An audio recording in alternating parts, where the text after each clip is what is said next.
हरे कृष्णा दोस्तों, जैसा कि आप लोग को पता है कि आज जो है एकादशी है। तो देखिए एकादशी पे हमने इस बार जो एकादशी का क्या नाम है वो जान लेते हैं। और ये देखिए हमने इस बार नारियल का कलश लगाया। तो देखिए नारियल का जो मुख होता है, ये मुख जो होता है ये भी बहुत तरीके का, बहुत बार क्वेश्चन आया हुआ था दोस्तों कि यूट्यूब पे बताया जाता है तरह तरह से कि इसका जो मुख होता है नारियल का उसे किस तरह से रखना चाहिए। ये हमारी तुलसी मैया। तो देखिए आज जो एकादशी है दोस्तों, इस एकादशी का नाम जो है पापा कुशा एकादशी नाम है। ठीक है, तो इस एकादशी को करने से देखिए हम जब धरती पे आते हैं तो हम बहुत सारे पाप अनजाने में करते हैं, जैसे चींटी, मच्छर, मक्खी जो भी होते हैं उन सभी का जो हमसे पैर से चपने से मर जाते हैं, चाहे कुछ भी होता है। जानबूझ के तो जो पाप करते हैं वो तो अलग ही है।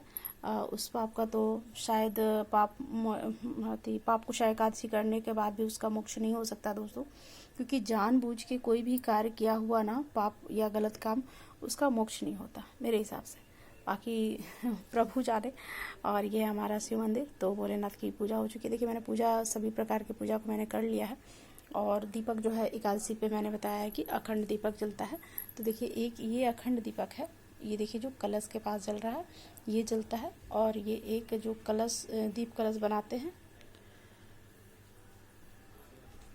तो इसलिए इस एकादशी जो विजयादशमी होता है दोस्तों, विजयादशमी के बाद तुरंत ही एकादशी आती है। माता की विदाई के बाद तुरंत ही ये एकादशी आती है।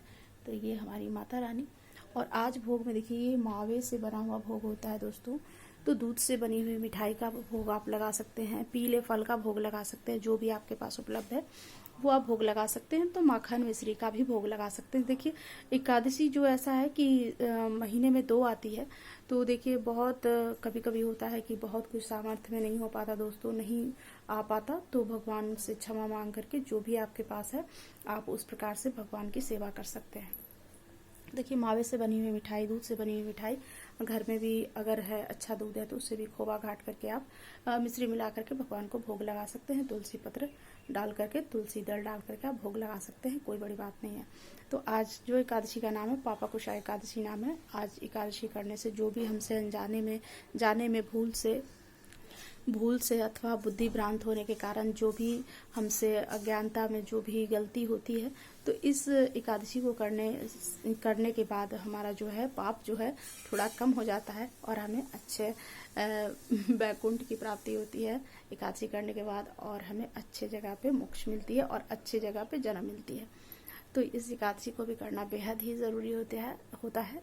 इसे पापा कुशा एकादशी बोलते हैं। देखिए हमने बतासे का भोग लगाया है, मावे से बनी हुई मिठाई का भोग लगाया है, मावा घर का ही मावा काट करके जो दूध से बनता है ना दोस्तों, उन सब चीज़ों का भोग लगाया है। ठीक है, तो आज फल उपलब्ध नहीं हो पाया, महजानी पर बहुत तेज़ बारिश हो रही है। तो जो भी घर में देखिए पान के पत्ते हैं, फूल हैं, जो भी है। और ये देखिए मैंने स्पेशल जो घर में फला हुआ है, ये देखिए इसका मैंने भोग लगाया है, ये भगवान के लिए स्पेशली। ये देखिए चेरी से कहते हैं, तो ये जो है ना भगवान के लिए स्पेशली आज आ गया है। बहुत सारे पौधे में, गमले में मैंने लगा रखा है, तो बहुत सारा फल ये आ गया है। तो भगवान को जो भी आपके घर में उपलब्ध है उस चीज़ों का आप भोग लगा सकते हैं। तो ये देखें, ये अच्छा खट्टा मीठा टेस्ट देता है और ये सभी को आप भोग लगा सकते हैं। माता रानी को भी बहुत प्रिय है और भगवान विष्णु को भी बहुत प्रिय है।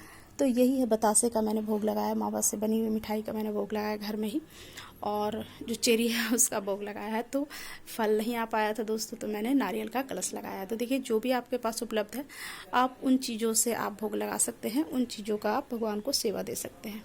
इसी तरह सिर्फ और सिर्फ आपके भाव जो हैं बस वही इम्पोर्टेंट है, उसके अलावा कुछ भी इम्पोर्टेंट नहीं होता दोस्तों। ठीक है, तो इस प्रकार से जो है पापा कुशा एकादशी जो है सभी के लिए बहुत ज़रूरी होता है धरती पे, क्योंकि धरती पे आने के बाद बहुत सारा। और देखिए एक अखंड दीपक मेरा ये जल रहा है कलश पे, जो देखिए पान के पत्ते घर में ही हैं, और ये अखंड दीपक कलश का है। ठीक है, तो दीपक ये जल रहे हैं। देखिए अगर आप अखंड दीपक नहीं भी जला पाते हैं तो कोई बात नहीं, आप देखिए घी से भी नहीं जला पाते हैं तो कोई बात नहीं, तिल का तेल जो है, चावल का प्रयोग नहीं होता है, तो हमें तिल का प्रयोग करना होता है। देखिए मैं दिखा दूँ, तो देखिए बहुत बारी क्वेश्चन होता है दोस्तों कि दी मेरे पास ना वाइट तिल, जो देखिए उजला तिल है, वाइट तिल जो है वो नहीं मिल पा रहा है। तो देखिए मजबूरी में आप ब्लैक तिल, काला तिल से भी भगवान को आप कलश के नीचे, देखिए ये कलश के नीचे जो लगता है, ये देखिए ये है ना तिल, तो आप वाइट वाला अगर तिल नहीं मिल पा रहा है तो आप ब्लैक वाला भी तिल को यूज़ कर सकती हैं। ठीक है, तो इस प्रकार से आपको तिल प्रयोग करते हुए भगवान को आसन देना है, कलश को आसन देना है, दीपक को आसन देना है, और जो भी आपने कलश लगाया है वो देना है। तो हमारी माता रानी, देखिए जो जब हम विजयादशमी के दिन माता रानी की विदाई करते हैं दोस्तों, तो उसी समय उनका जगह जो है, जैसे घर में हमने स्थापित कर रखा है माता रानी को, ये जो माता रानी है, बहुतों का कमेंट आ रहा था कि इसका प्रोसेस जो होता है, क्या हमें दशमी के दिन ही हटाना है विग्रह को या फिर बाद में भी हम कर सकते हैं। तो देखिए आप बाद में कर सकते हैं, लेकिन जब हम विसर्जन का जो भाव देते हैं ना, तो उस समय माता रानी को उठाना होता है। तो जब हम उठा ही रहे हैं तो उनका जो जगह है वो परिवर्तन हमें कर देना होता है, क्योंकि वो एक आपका जो क्या बोलते हैं उसको, विसर्जन का जो स्वरूप है ना, वो भी आपका पूरा हो जाता है, और आपकी स्थान परिवर्तन जो माता का करना है, आपका जो मंदिर का व्यवस्था है उसे व्यवस्थित करना हो जाता है। ठीक है, तो इस प्रकार से हमने एकादशी के जो व्रत को है वो धारण करना है हमें।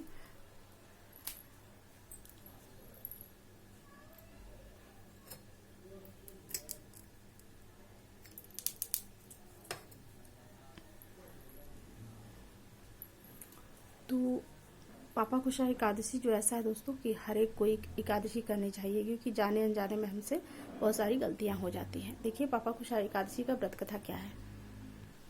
तो एक बारी जब युधिष्ठिर कान्हा के पास, जो हमारे ये कृष्ण मुरारी हैं, इनके पास वो गए और उन्होंने कहा कि प्रभु, जब माता की विदाई होती है दशमी तिथि को, उसके बाद जो माता की विदाई के बाद हम जब घर में अकेले बैठे होते हैं तो फिर हमें क्या करना चाहिए। तब प्रभु ने बताया कि युधिष्ठिर ऐसा है कि माता की विदाई के बाद तुरंत बाद ही हमें दूसरे दिन जो है एकादशी का व्रत आता है, जो बहुत ही महान होता है और बहुत ही उत्तम होता है। क्योंकि जो धरती पे जितने भी आते हैं इंसान आते हैं, जो बनते हैं, तो वो जो गलती से अनजाने में बुद्धि भ्रांत होने के कारण जो गलतियां करते हैं, उनके लिए भगवान ने जो है एकादशी ये बनाई है। इस एकादशी का नाम क्या है। प्रभु से बहुत एकदम उत्साह होकर के युधिष्ठिर ने पूछा कि प्रभु इस एकादशी का नाम क्या है।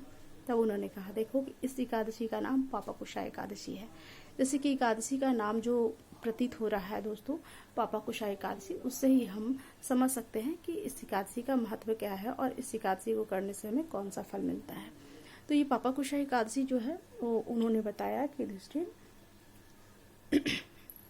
एक राजा था, तो वो अपने राज्य में बहुत अच्छे से राज किया करता था, लेकिन एक दिन क्या हुआ कि गलती से, भूल से उससे एक हत्या हो गई।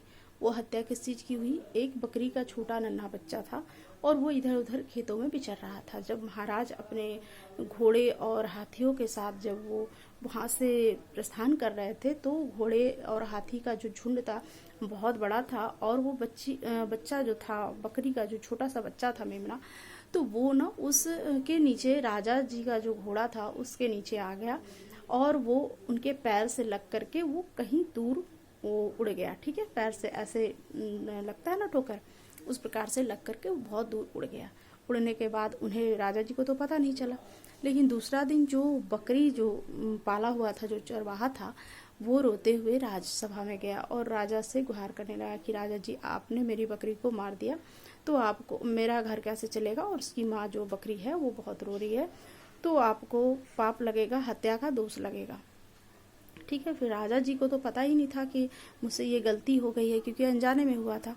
तब उन्होंने कहा कि ऋषिवर को बुलाया और उनसे पूछा कि ऋषिवर, मुझसे एक हत्या हो गई है, लेकिन मैंने उसे जानबूझ करके नहीं किया, वो हत्या जो है अनजाने से हो गया, तो मुझे तो दोष लग गया, मैं क्या करूं, कौन सा व्रत करूं जो इस दोष से मुझे मुक्ति मिले। तब उन्होंने ऋषिवर ने बताया कि देखो, जो दशहरा का ही दिन था, वो दशमी तिथि के दिन जब माता की जो विदाई होती है उसमें राजा जी भी भाग लिए थे, तो उसी में वो भगदड़ हो रहा था। तब उन्होंने कहा कि देखो, कल के दिन जो एकादशी आने वाली है, उस एकादशी का नाम जो है पापा कुशा एकादशी है। कल जो है तुम बहुत कड़े नियम से अच्छे से आज के दिन से, आज 10वीं तिथि है, 10वीं तिथि के रात्रि से ही तुम्हें अन्न का त्याग करना होगा। और त्याग करते हुए सुबह ब्रह्म मुहूर्त में उठ के, देखिए इसमें 2-3 मुहूर्त होता है दोस्तों एकादशी करने का, या फिर कोई भी जब हम व्रत करते हैं तो हमें 2-3 तिथि मिलती है व्रत करने का, उसमें पूजन करने का। तो उन्होंने बताया कि ब्रह्म मुहूर्त जो होता है, एक ब्रह्म मुहूर्त होता है सुबह का, फिर अभिजीत काल होता है, अमृत काल होता है। तो देखिए एक सिर्फ राहु काल को छोड़ के हमें सभी काल में अच्छे से उत्तम पूजा करनी चाहिए। तो हमें उन्होंने बताया कि देखिए राजा जी, आप सुबह ब्रह्म मुहूर्त में उठने के बाद आप स्नान ध्यान करें और प्रभु के पास जा करके एक पान के पत्ते में लौंग, इलायची, सुपारी, कुछ सिक्के रख करके पीले वस्त्र में बांध करके भगवान के चरण के पास रखें और आप संकल्प लें कि मैं पूरे दिन उपवास, निर्जली उपवास करके मैं एकादशी का व्रत करूंगा, जो पापा कुशा एकादशी है मैं उसका व्रत करूंगा और व्रत करने के बाद मैं पारण करूंगा। देखिए इसमें 10वीं तिथि से अगर आपने रूल को पालन नहीं किया है तो एकादशी का जो फल है वो पूरा आपको नहीं मिलेगा दोस्तों। इस बात को मैं हर बार बताती हूँ और आप ग्रंथ में, बुक में या पंडित जी से भी आप बात करके पूछ सकते हैं, ठीक है। तो एकादशी करने का सही नियम यही है कि हमें 10वीं तिथि से ही इस रूल को फॉलो करना होता है। तो 10वीं तिथि के दिन संध्या से अन्न नहीं लेना होता है और 10वीं तिथि को भी आपको चावल प्रयोग में नहीं लाना होता है। एकादशी के दिन वर्जित है और द्वादशी के दिन जब पारण हम करते हैं तो हमें चावल से ही करनी होती है, क्योंकि कहा गया है कि अगर हम द्वादशी के दिन भी सही मुहूर्त पर पारण नहीं किया और सही चीज़ों से पारण नहीं किया तभी भी हमें एकादशी का पूरा फल नहीं मिलता है। बाकी भगवान तो दयालु हैं, हम उनसे क्षमा प्रार्थना कर सकते हैं। अगर हमें जब पता नहीं है कोई चीज़, तो आप जब कोई भी व्रत को स्टार्ट करें तो उसे पूरी तरीके से जानकारी लेकर के और व्रत को स्टार्ट करें। तो आप नहाए खाए का और व्रत करने का और पारण करने का, तीनों का जो सही नियम है और सही समय है उस पर आप व्रत करें, ठीक है। तो इस प्रकार से राजा ने जो बहुत कड़े नियम से सुबह उठ करके ब्रह्म मुहूर्त में उन्होंने पूजा किया और पूजा करने के बाद इसमें जो है कलश स्थापना भी बहुत ज़रूरी है और इसमें दक्षिणा चढ़ाना भी बहुत ज़रूरी है और दान निकालना भी बहुत ज़रूरी है। तो देखिए जैसा पापा कुशल एकादशी है, अभी बारिश का मौसम होता है तो अभी है आप गुड़ दान करें। गुड़ दान करना इसमें जो पापा कुशल एकादशी में है, गुड़ से बनी हुई मिठाई और गुड़ का दान करना बहुत ही बेहद फल देता है। आज जैसे शुक्रवार भी है तो गुड़ का दान आप लक्ष्मी माता को भी भोग लगा सकते हैं और प्रभु को तो भोग लगा ही सकते हैं। पंचामृत का भोग लगाएं, चनामृत का भोग लगाएं, जिस प्रकार से आपके पास उपलब्ध है उस प्रकार से आप भोग लगा सकते हैं, उसमें कोई दिक्कत वाली बात नहीं है, ठीक है। तो पापा कुशा एकादशी उन्होंने किया और करने के बाद अच्छे से मान सम्मान से उन्होंने व्रत किया। व्रत करने के बाद सही समय पे चावल से उन्होंने पारण किया, क्योंकि पारण में द्वादशी में ऐसा है कि हमें चावल ही, अगर आप चावल नहीं बना पा रहे हैं तो आप कच्चे चावल को फुला करके भी आप उससे आप पारण कर सकते हैं, नहीं तो आपको चावल बने हुए चीज़ों से ही पारण करना होता है दोस्तों। इन सब बातों को भी ध्यान में रखना ज़रूरी होता है। तो इसी प्रकार से आप भगवान को स्नान करवा लें, पंचामृत स्नान करवा लें। स्नान करवाने के बाद आप भगवान को भोग लगाएं। स्नान नए कपड़े पहनाएं, नया कपड़ा नहीं है तो धुला हुआ वस्त्र पहनाएं और उन्हें वस्त्र के रूप में आप धागा कलावा जो होता है, देखिए ये जो कलावा है दोस्तों, ये देखें, तो आप वस्त्र के रूप में ये कलावा भगवान को चढ़ा लें। क्योंकि कितना भी आप वस्त्र पहना लेंगे लेकिन आप जब स्नान करवाने के भगवान को जो है, देखिए इस प्रकार से दिख रहा है, देखिए कलावा चढ़ा हुआ है, तो आप भगवान को कितना भी वस्त्र पहना ले पर आपको वस्त्र के रूप में कलावा ही चढ़ाना है, ठीक है। तो इस प्रकार से आप पापा कुशा एकादशी करके उसके बाद कल जो है पारण समय जो है ब्रह्म मुहूर्त का समय, अगर ब्रह्म मुहूर्त में आप पारण करते हैं तो ब्रह्म मुहूर्त का समय है 5:10 तक के, और जो ब्रह्म मुहूर्त के ही समय में आपको पारण करना है दोस्तों।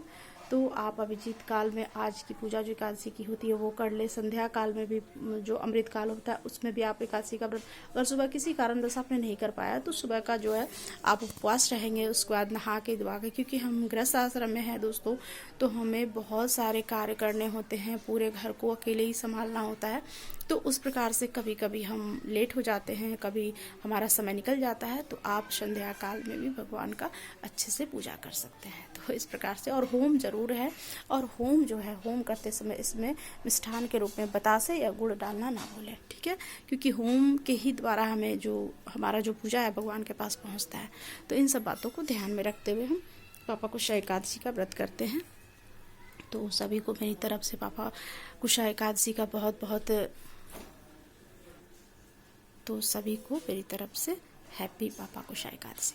तो सभी लोग अच्छे से एकादशी करें और सही समय पे आप व्रत को करें और सही समय पे आप सुबह पारण करें। पारण में आप चावल नहीं बना सकते हैं तो कोई बात नहीं दोस्तों, चावल को फुला करके, और भगवान को अगर आप चावल नहीं लगा सकते हैं तो चूड़ा का प्रयोग कर सकते हैं। चूड़ा भी बना करके उन्हें आप भोग लगा सकते हैं और खुद भी पारण कर सकते हैं। तो ये हमारे गणेश जी, ये महालक्ष्मी माई, ये भगवान विष्णु और ये हमारी माता रानी। तो नवरात्रे का व्रत तो पूरा हो गया दोस्तों। अब जो है बहुतों का कमेंट था कि दी इतने सारे व्रत आते हैं, इतना सारा चीज़ आता है, कौन कौन सा व्रत करूं। तो सही है, सचमुच में व्रत तो बहुत सारे आते हैं। तो देखिए, आपके पास जितना साधन है, जितना सामर्थ्य है, भगवान को ध्यान करते हुए हमें उसी प्रकार से व्रत करनी चाहिए। तो देखिए, अभी तो नवरात्रा गई, अभी नवरात्रा का सारा तैयारी हो गया। आज एकादशी है तो कल पारण करने के बाद फिर थोड़ा विश्राम होगा और उसके बाद 6 तारीख को जो है, 6 अक्टूबर को 2025 में जो क्या बोलते हैं उसको, शरद पूर्णिमा। तो अब जो है कल से जो है भगवान का श्रृंगार का तैयारी हो जाएगा दोस्तों। शरद पूर्णिमा की तैयारी स्टार्ट हो जाएगी। तो शरद पूर्णिमा है आपका, 6 अक्टूबर को शरद पूर्णिमा है और 9 अक्टूबर को आपका करवा चौथ है। तो देखिए, बस तैयारी तैयारी तैयारी और तैयारी, ठीक है। तो भगवान छुट्टी लेने नहीं देंगे कि फालतू काम नहीं करना है, सिर्फ हमारी भक्ति और सेवा में लगे रहो, ठीक है। तो ये भी बहुत अच्छा है कि दूसरे के संसार में झांकने से अच्छा है कि प्रभु के चरणों की सेवा करें और माता की सेवा करें बस, और अपने घर की सेवा करें।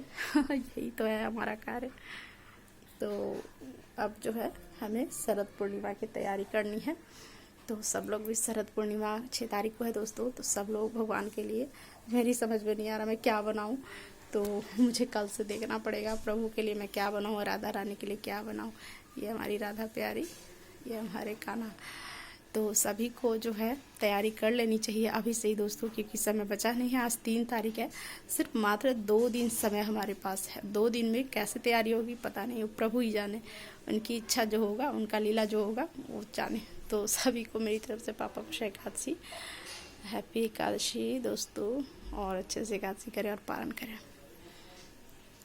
तो आप लोग भी शरद पूर्णिमा की तैयारी कर लें।